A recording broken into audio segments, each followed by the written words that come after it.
पाकिस्तानियों को मैं आज कह रहा हूं, तैयारी करो आप सब। मैं सियासत की बात नहीं कर रहा।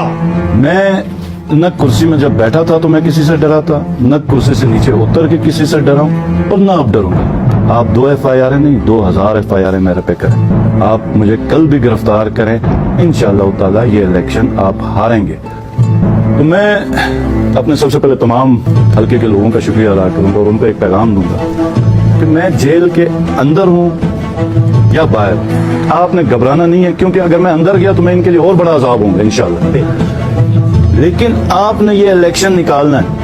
मैं हकीकी आजादी की बात कर रहा हूं, उस पाकिस्तान की बात कर रहा हूं जो मेरे लीडर कायदे आजम ने जद्दोजहद की और मेरा जो नजरियाती लीडर इलामा इकबाल की जो सोच थी, वो पाकिस्तान जिसने एक अजीम कौम बनना था, जिधर दुनिया में हर एक पासपोर्ट की इज्जत होनी थी, जिसका नारा था कि पाकिस्तान का मतलब क्या,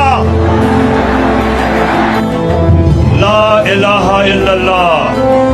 ए अल्लाह तेरे सिवा हम किसी के सामने नहीं झुकते, हम किसी अमेरिकी के सामने नहीं झुकते, हम किसी डाकू के सामने नहीं झुकते, हम खौफ के बुत के सामने नहीं झुकते। और यहाँ पर आपको अहम खबर देंगे, गिलगित बल्तिस्तान असेंबली हल्का GBA 13 अस्तौर 1 में ज़िमनी इंतखाब, तमाम 56 पोलिंग स्टेशन का गैर सरकारी गैर हतमी नतीजा। तहरीक इंसाफ ने गिलगित के ज़िमनी इंतखाबात में मैदान मार लिया। तहरीक इंसाफ के मोहम्मद खुर्शीद खान 6219 वोट लेकर कामयाब ठहरे। मैं आज पाकिस्तानियों को कह रहा हूं कि तोड़ दो ये खौफ के बुत को तोड़ दो।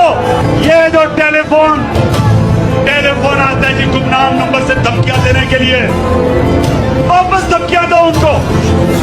जो डराता है वापस डराओ उसको। ये होते कौन है? आपको डराने वाले अवाम है मुल्क का, जो मुल्क की क़यादत अवाम का फैसला। ये खुफिया नंबरों से डराना धमकाना कि जी हम ये कर देंगे वो कर देंगे, जो करना करो हम भी करेंगे।